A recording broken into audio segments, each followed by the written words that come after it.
everyone, I'm Risa Morimoto and welcome to The Modern Age, where we chat about creating a better, more secure life for our aging parents and loved ones.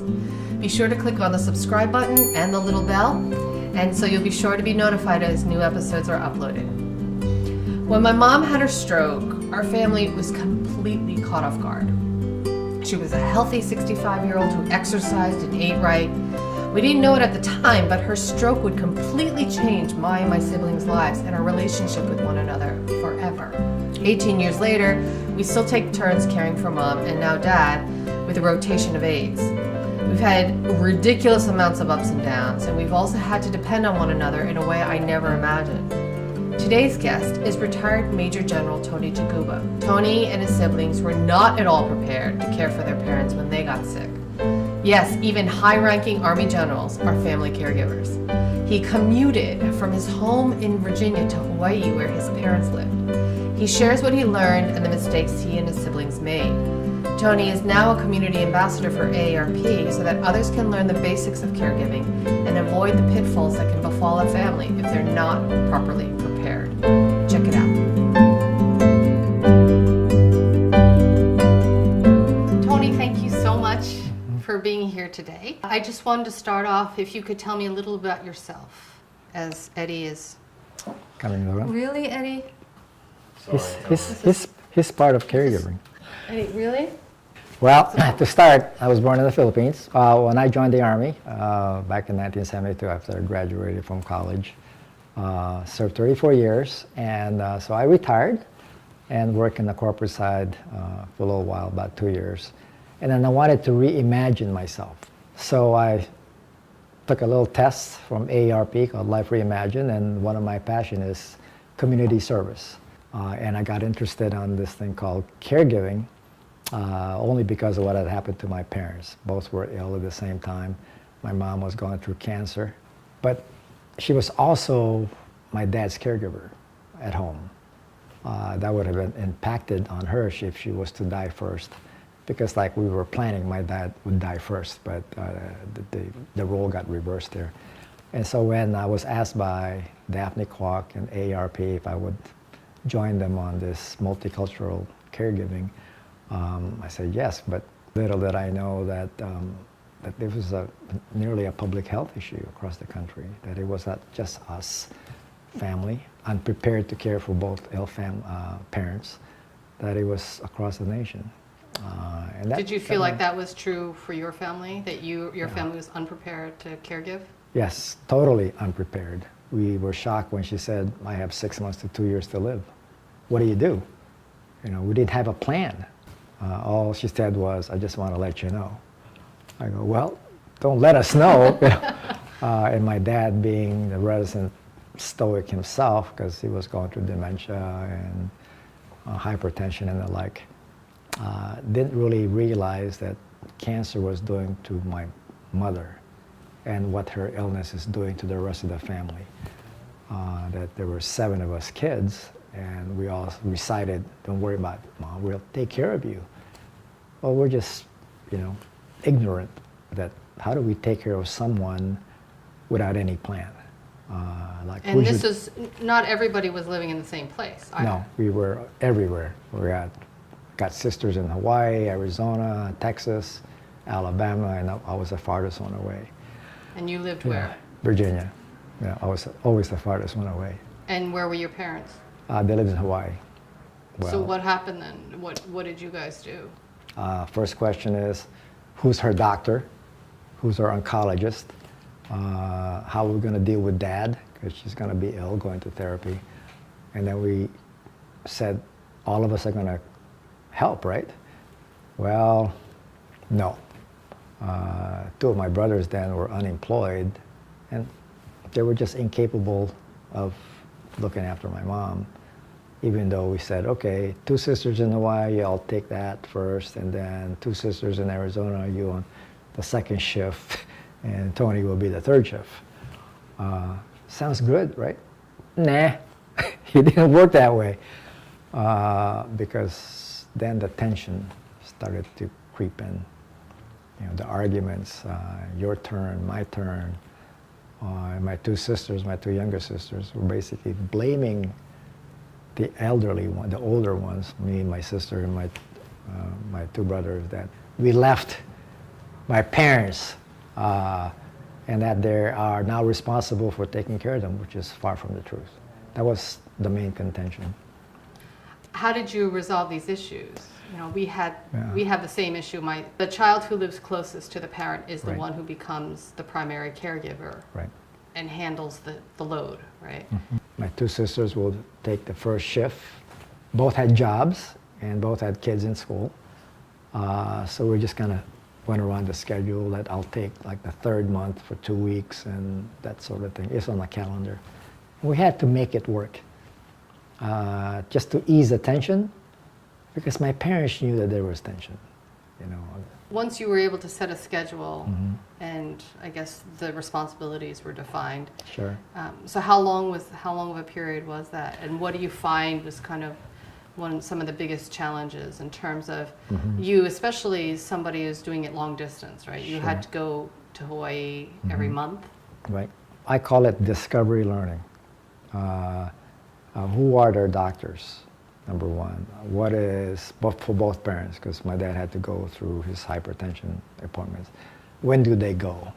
And have the schedule. What kind of medications are they taking, and what's the sequence? So we need to know the attitudes that they had, the mood swings that they had. My mom was an angel, of course. She'll do whatever we ask her to do. What kind of diet were they in, so we don't feed them the wrong kind of food. So you cook? Well, I did cook, but the meals were already prepared for them.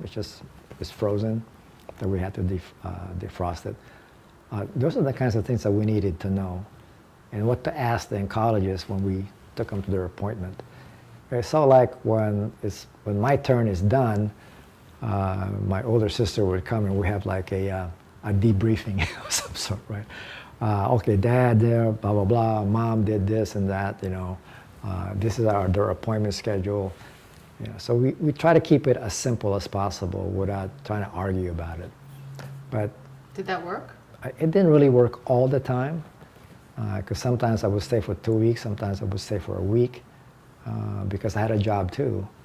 But how did you even work that out with your work? I mean, I don't know any employer that would allow an employee to leave for a week, a month, right? Well, my boss, the CEO, understood what I was going through because he went through that with his dad.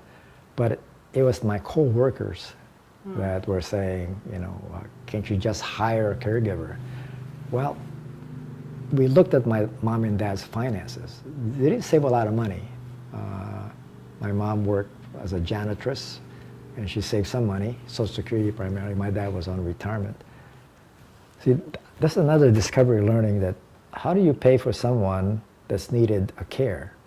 And we will do anything possible to have him the care that he needs at home. Because he didn't want to go to a nursing home. That's besides the point, He didn't want to go to a nurse-assisted home. Now, he did say, I'll go home with you, Tony. I said, but Dad, you'll be traveling all the way to Virginia. And he said, oh, is that where you live? Dementia. I said, yeah, I don't live here, Dad. But I'll stay with you as long as you want. That kind of weighs heavily on me as well.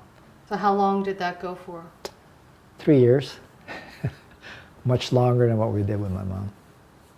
So total was 5 years? 5 years, 5.5 years, yeah. So can you share some of the lessons that you learned by your, discovery caregiving lessons? Yeah, discovery learning. Discovery learning. Yeah, I say that start that conversation amongst your sibling, if you have a large crowd in your family, or if you're not, maybe a relative, an aunt or someone that's well. You need to really start that, because you don't want to be discovering that something is wrong with your family. And then all these things that goes through your mind. What about finances? What about a home? Modifying the home, for example, the bathtub, the ramp that goes up to the door, putting a latch on the door so they don't wake up in the middle of the night. All that stuff. And it's not impossible, I know some folks probably in my family, they want to talk about it because we assumed that my parents would go to a medical facility, a military medical facility, because my dad was retired. But that's not always the case. Just because you have a retirement that says you're going to have health care for the rest of your life doesn't mean that you're going to get everything you need. There's just some things that will not be covered by the medical health system or even the civilian health system. And I think that's a big misunderstanding amongst people, right? Right. Mm-hmm. If things going to cost extra, like a hospital bed, a paid caregiver, what about medications that's not even prescribed for you? What about travel to another facility? And knowing, having a checklist like the Preparative Care booklet that AARP provides. Had I known that that existed, I would have saved about $300 worth of books from Barnes and Nobles. Those are thick books. They look like door stoppers, And I said, I'm reading this and it's not making sense. I just got this 30-page pamphlet, this booklet that has all the checklists. I would have given us. Is that amongst on this? Yeah. So this is available online, right? Yeah, this is available online. It's called Preparative Care. You will see this booklet. So can I take a look? Sure. And it has all the fundamental things you need about caregiving, like start that conversation, assembling your team, looking for resources that's in your area, either online or going to a facility, having a plan, and most importantly, taking care of yourself as a caregiver. Right. Because you're a caregiver yourself, so I guess I'll ask you a question. How do you take care of yourself? The last thing you want to happen to you is that you're ill with a flu, and your mom is not immune. And if she catches a flu on top of her illness, that just puts everything into a dark perspective. No, you're absolutely right. And it's one of those things, it's kind of the obvious things, right? You eat right, you sleep enough. Right. You take, you make sure you're doing some sort of exercise. Sure. Whether it's, for me, I'm not a big exerciser. Yeah. I should do more. Yeah. But I do, I like to do the, 30 minutes at least to an hour walk with the dogs in the morning, that sort of thing. Yeah. And make sure that it's every day. Yeah. Otherwise, we've been doing a marathon. We're on 17 plus years with my mom. Okay. So. This is a different kind of a marathon. but it still is, because you're basically on duty 24/7. It may not seem that way because that phone call might come. I need your help. Can you come? That's how I looked at it. Even though as far away as Virginia, I'm always standing by on that phone call. Right. Or my sister calling me says, Dad is getting violent. What should I do? Well, I didn't know anything about geriatric nurse. Well, did you go for any kind of counseling? What do you do? Well, I hit him because he hit me. I said, no, you don't hit someone with dementia because that's elderly abuse. You can go to jail for that. Right. So then I pack up my bags. I got to go home because the other two sisters are not available as big brother. And that's another thing. Another lessons learned is that when you have an elderly loved one, should they be seen by a geriatric doctor? Or yes, absolutely. Or if there's none available in your area, should they be seen by a geriatric nurse? Yes, for sure, because a family practitioner may not know ailments of the elderly. Incontinence, for example, how do you do that? The compilation of illnesses. It's not just cancer. They may have dementia. They may have diabetes, that type of thing, and they can't see, they can't talk. How do you deal with that? Right, and I feel like medicine's gotten so specialized that we have, my mother has 8 doctors, right, which is crazy. Mm-hmm. And you're right, and I've talked to geriatricians about that, and why geriatrics is such an important specialty. And some, we don't have enough geriatricians in this country, yet we have so many geriatric patients that are growing every single day, right? Absolutely. When you hear the number of 10,000 people are turning 65 every day, that's frightening. Plus, we're living longer. Right. And living longer means more expense. Right. For care. You want to keep your mom and dad safe and secure. My dad never saw the geriatrician until 4 months before he died. What happened was when he was seen by a geriatrician, his medication was referred to a pharmacologist who would know something about medication. What's the difference between a pharmacologist and a pharmacist? A pharmacist just dispenses. Pharmacologist is a specialty skill that actually determines why they're being prescribed the type of medication. So when we got a pharmacologist, he looked at all these pills. So did you seek out a pharmacologist? Yeah, we actually went to one. My sisters did. And he was asking questions like, why 10? Well, it was prescribed. Why 10 pills, set of pills? Oh, yeah. I see. And that my dad, over time, was gotten accustomed to taking all those pills because it's going to make him feel better. But that was so not he was taking 10 pills just because he was used to taking 10 pills? Right. Had no sense of that he needed 10 pills? Well, that's what we wanted to know. Why 10 pills? Right. But later on, his pills were reduced to 4. From 10 to 4. Because you went to the pharmacologist? Right. Because he was saying, why is he taking this, for example, why is he taking a pill so he can urinate during the day, and he's taking a pill so he doesn't urinate during the night? Well, that causes UTI. He has to flow, okay, so to speak. He has to pee at night just so he doesn't get infected. That's just one example. And that's another lesson learned. Why didn't we do that before? So what made you go to a pharmacologist? It was actually recommended to us. Because I don't think we were reading the little literature that comes with a prescription. We get that all the time. It says, what are the side effects and what does it do?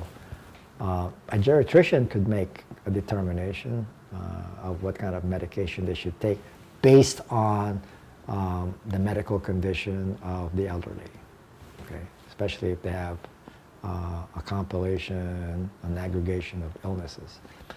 The other discovery learning is in terms of the financial health.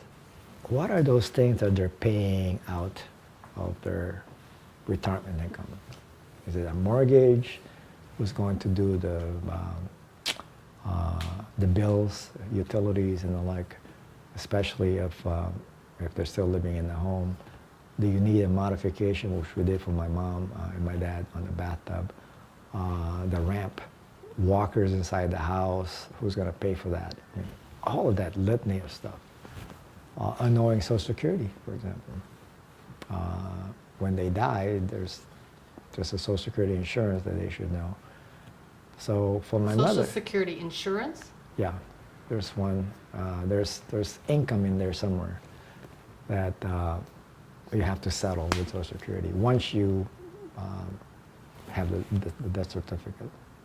Once you have the death certificate, then what do you mean? So to finalize and get their last payment? Finalize, yeah, the banks, closing out accounts, any lien, that type of thing.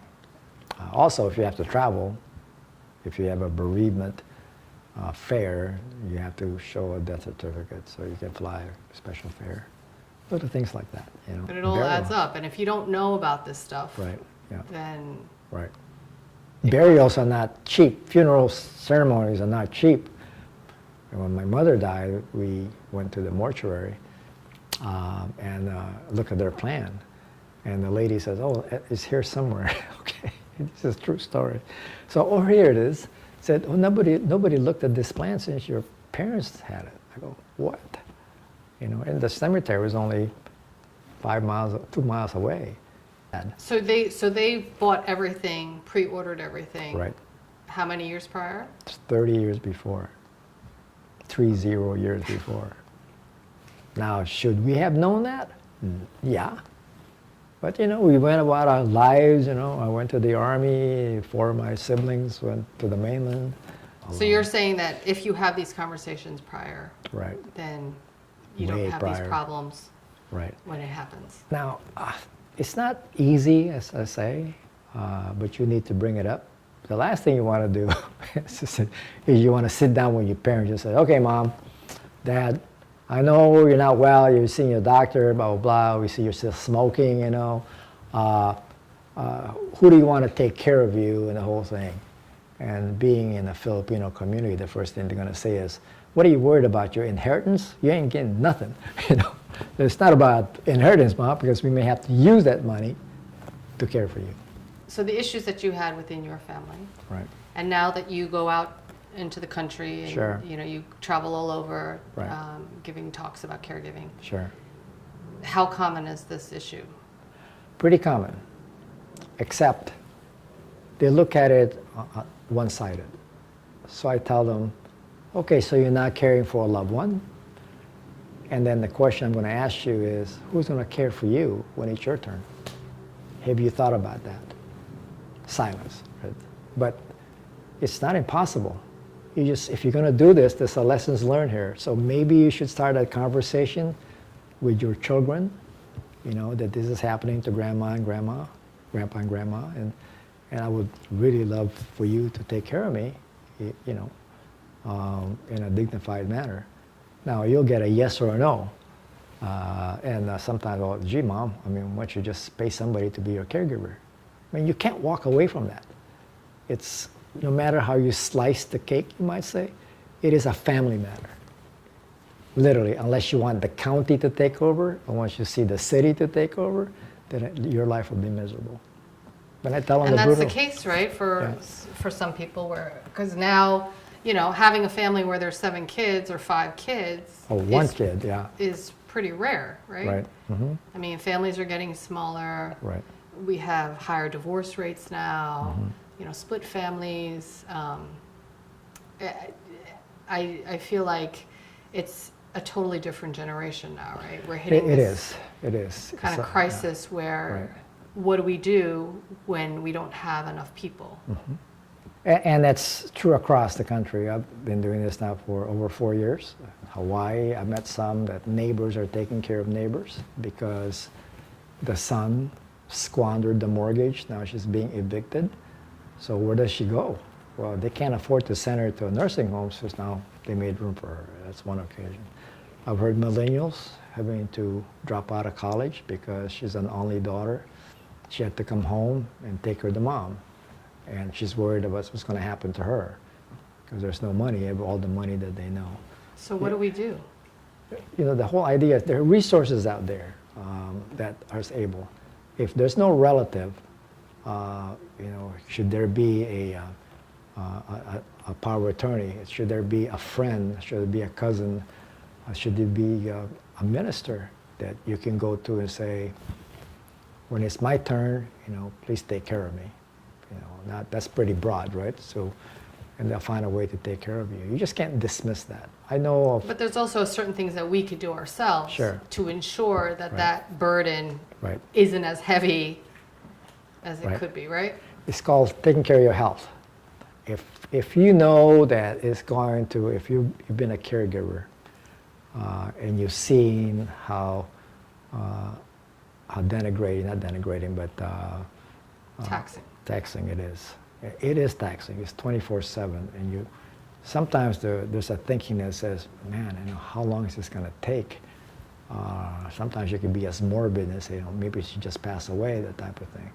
That's okay. It's okay to think about that, but it's not okay when you're wishing that. So should you try to stay healthy as much as you can? Yeah.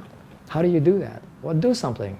Cardiologist told me it takes 45 minutes to get your heart going. Wow. That's 45 minutes, minimum, okay? You can run, you can walk. I thought all you had to do was 20 minutes. Well, that's the fad. Yeah, that's a fad. Not when you're eating a lot, that's 20 minutes, right? For me, I'm just an exception. I run marathons. I do long distance running when I can, even though I have a bad back. Why? Because I want to be sure that I don't end up like my dad. That you know, my scary thing is that since my mother died of cancer, my sister's going to die of cancer, that I have cancer. It's something I found out about dementia. They don't like sitting around in as much as you seeing them sitting around doing nothing. because they're really thinking of something. Just conversing with them. You know, I asked my dad, and this is all discovery. I didn't get this from a geriatric nurse. So stimulation. My dad would sleep, take a nap. He sleeps like he's already in his casket. He would sleep with just motionless, with his hands over his chest, and the blanket all up to his neck. Right? There were times I'd go up there and take his pulse on his neck to see if he passed away. Oh, he's still alive, right? And I would ask him questions like, "Do you ever dream about mom?" I said, "Yeah." You know, what does he say to you? She say to you, he said, "Oh, that God is my light and to take care of my children." That's the last instruction that my mom gave to him. So I was impressed. So he always remembered what she said to him. Right. So thinking about end-of-life issues, Sure. That's something that you've dealt with both your parents, and something that I feel like a lot of people don't know how Right. to broach the subject with their parents or their loved Right. one or whoever, who is probably thinking about it every single day. Sure. How was that discussed in your family, and how were those end-of-life issues dealt with so that you knew that they would have the proper end of life that they wanted? Sure. Well, you know, I described my mom's case, that end of life came after she died. That's not the way to deal with it, because there's a lot of surprises associated with funeral arrangements, memorial services, and all that stuff. And it's really sad. So you never had the talk with your mom? No. Well, she actually gave us instructions on how she was to be buried. Like, I want to wear a certain dress and a couple of earrings that I had given her. But she was giving us those instructions, okay? But, you know, it's not as if the parent is telling you how end of life should be. It should be the child or the children, or us, the adult children, wondering how they want to be buried or how they want to be memorialized. But my mother was, I'm just making, this is my theory, that she knew that her life was going to end soon, but she wanted to know, or she wanted to give us instructions how she wanted to be treated. And even before that, there was 2 other wishes that she had, which is actually pretty good. She wanted to go see the Pope John Paul, okay? And she wanted to go to Lourdes, St. Bernadette. So we went. She called me. I wasn't going to go. And she begged me, please come with us. She'd been traveling everywhere. And then we went to Rome, where we got a special ticket for her to sit next to John Paul. There's like 50 of them that can sit or pray next to the Pope. It was Easter next to the Pope. How did you hook that up? I tell you what, there was it's Easter and you have her sitting next to the Pope. 200,000 people right there. And how soon after did she pass? About 2 weeks, I think. It was one of these things that you want to do to your mom. And see, this is all part of end of life. It doesn't end until you bury them. It continues because you have a feeling of guilt, a feeling of grief, and it goes on forever, you know. Do you feel like it's brought your siblings to kind of closer? Yeah, I think so. I mean, we don't argue as much. We say the L word more often. It's funny that you say the L word, that you can't even say the word love. The love, yeah. So we say love. If I could chronicle all the stories I hear, and granted, they're true, because they tell me, and I'll take that with a grain of salt. I also talk to caregiving nurses when they say, oh man, you know, I said, you guys are like in the business of death, where you're caregiving for somebody, they're in hospice care, and then they die, they call you for you to declare them dead, and then you turn them over to the authorities, like not authorities, but to mortuary affairs and stuff like that. And then that's why I said then the family has to take over, because you can't give it to the city. It's not going to happen. You're still responsible for the family member. Well, they get calls. They say, "Oh, my father died, and I need somebody, you know, to come." right? And they don't get paid enough. No, they don't at all. So I know there's some abuse. Yeah, and this is what's happening in our country today. So with all your experience and the stories that you've been hearing, what do you think we need to be doing better? Well, there's tons of resources on the website today, whether it's paid caregivers or community caregivers or AARP and the like. First of all is what is available in your own circle, in your area. Because you just can't rely on the website. Reading all of that stuff may not make sense to you. And where are they? New York has a state office, but okay, so what? But what's available in Washington Heights in the surrounding area? Making sure that the doctors, if you don't see a geriatrician, is maybe a geriatric nurse that could help you somewhat navigate ailments that they may have.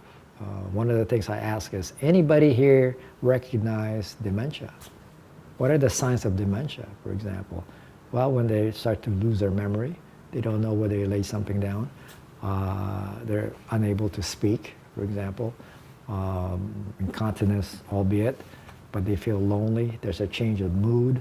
Like one of the things that drove us to know that my dad was having dementia, even though we knew he was there, but we just didn't know how to react to it.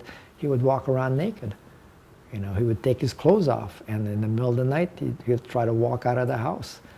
And how do you deal with that? How do you lock the doors? How do you prevent him from hitting you? And how do you feed him if he's not going to eat something? And that type of thing. And who do you call? Those are the kinds of stuff that kind of knowing how to reach out for help. Know how to reach out. It's not you, because I'll tell you, they have caregiving support groups, like AA. AA is not one, but similar to AA, that you can talk to, chat, or whatever have you. And most important, of course, is taking care of yourself. It is debilitating. Travel up and down, changing your schedule, ticking you off because something else happened. The arguments you have, you know. It's easy for us to say, be patient about it, right? But the number one issue is that keeping your mom, your dad safe and secure. Because once they fall with all their ailments and they break a bone, that's another matter. You think it's bad. It's about to get 10 times worse. 10 times worse, especially that. And then their life becomes a little shorter. They become depressed because they're no longer mobile. How do you entertain somebody? Not entertain, lack of a better term, to keep them at least interested in something, right? Music is one. That's scientifically proven. Maybe a short walk around, outside when it's nice weather like this, not hot. Grandkids talking to them. Hey, Grandma, how you doing? And they may not be able to say something. My dad would never say something. He's quiet all the time. That's always a, Dad, are you there? And you hear the, right. But they love people to come and visit. So. Well, it sounds like if we keep talking and we open up the lines of communication, then things can only get better. It will. What would you say is the single biggest takeaway for you? Leave a comment below and let us know, or contact us on Instagram or Facebook at This Is Modern Aging. If you enjoyed this episode, please share it with your friends and family, and I'd love for you to subscribe and click on the little bell so you'll always know when new shows are uploaded. Signing up to our email list at our website, modernage.tv, is the best way to keep in the loop about latest episodes and other upcoming events. To live your best life tomorrow, you need to start today. So thank you so much for watching, and we look forward to seeing you next time on The Modern Age.